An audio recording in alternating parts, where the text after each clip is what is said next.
예수님이 해처럼 변하신 그 산에서 내려오셨을 때 간질병 걸린 어떤 아이의 아버지가 찾아왔습니다.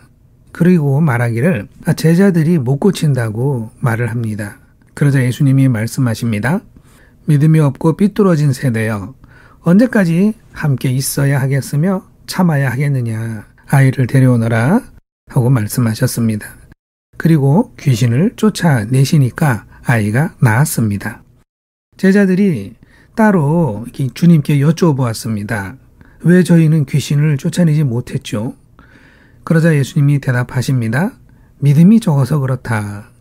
겨자씨 하나만한 믿음만 있어도 산이 옮겨질 것이다 라고 말씀하셨습니다. 자, 우리는 의문이 듭니다. 예수님의 제자들은 과연 겨자씨만한 믿음도 없이 귀신을 상대했단 말입니까? 자신들의 힘만으로 귀신과 대적하려고 했다는 말입니까? 예수님이 산에 올라가셨기 때문에 아무것도 할 수 없다는 무기력한 상태에서 귀신과 대적을 했을까요? 예수님 말씀에 의하면 제자들에겐 겨자씨 한 알만큼의 믿음도 없었던 것이 됩니다. 겨자씨 한 알, 이것은 쌀알 한 톨만큼 아주 작은 것입니다.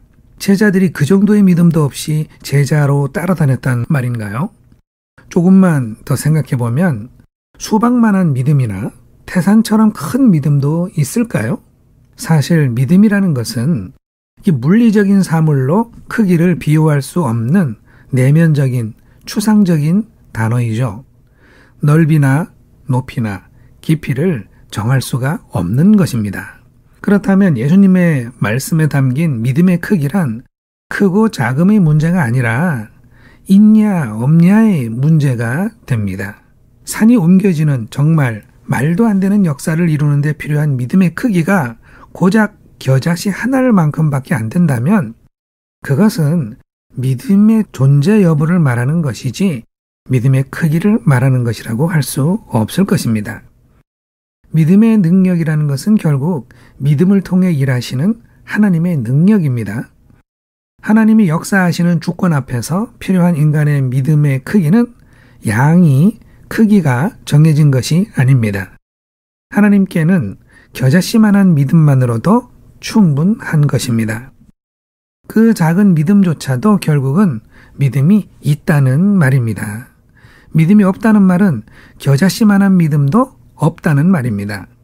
예수님이 믿음이 적다는 표현을 쓰시는데 이 의미는 주님이 보실 때 겨자씨만한 믿음조차도 보이지 않기 때문에 하시는 말로서 사실상 믿음이 없는 상태와 다를 바가 없는 것입니다.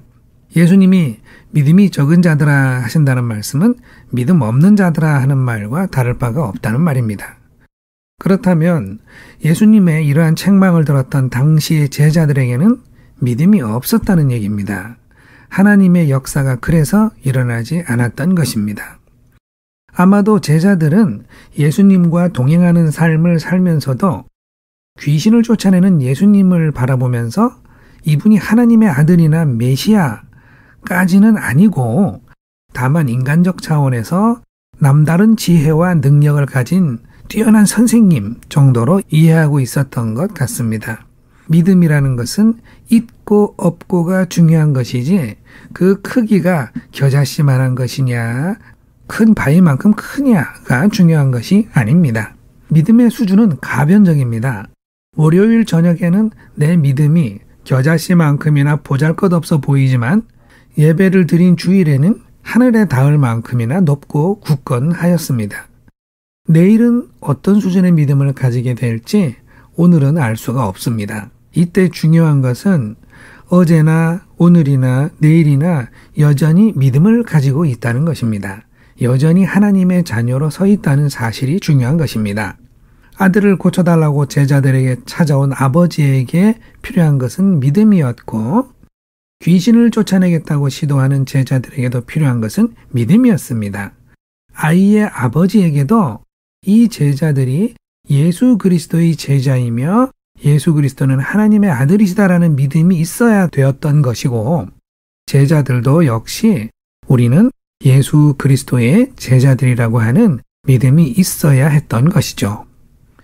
예수님의 제자라는 명찰만 달고 있다고 해서 귀신을 쫓는 능력이 있을 수는 없습니다. 제자들은 훗날 오순절 성령의 은혜를 입고서야 비로소 예수 그리스도에 관한 온전한 믿음을 가질 수 있게 되었고 모두가 목숨을 아까워하지 않고 증인의 삶을 살게 됩니다. 우리 인간들은 믿음이 잘 자라지 않습니다. 예수님은 내가 얼마나 함께 있어야 할 것이며 언제까지 믿음이 자라지 않는 것을 참아내야 할 것인가 하시고 괴로워하셨습니다. 이것은 어쩔 수 없는 측면이 있습니다. 우리 인간들은 보이지 않는 세계가 아니고 보여지고 만져지는 육체의 세계를 살면서 울고 웃고 하는 존재들이기 때문입니다. 당시 제자들은 이런 의문을 늘 가졌을 것입니다. 선생님이 하나님의 아들이라니 그럴 수 있나? 선생님이 구원자라니 말이 되는가? 우리는 그리스도인들입니다. 믿음이 분명하지 않으면 믿음 없는 자와 다를 바 없는 혼란을 겪으며 살 수밖에 없습니다. 예수의 이름을 분명히 믿는 믿음이 비록 작을지라도 분명하게 가지고 예수의 이름으로 귀신을 쫓아내는 역사가 우리에게 있어야 합니다. 우리에게 계신 보혜사 성령이 그것을 도우실 것입니다. 성령께서 우리의 믿음 없는 것을 도와주시기를 기도합니다. 그래서 우리에게 분명한 믿음이 나날이 자라나도록 기도합시다. 아멘.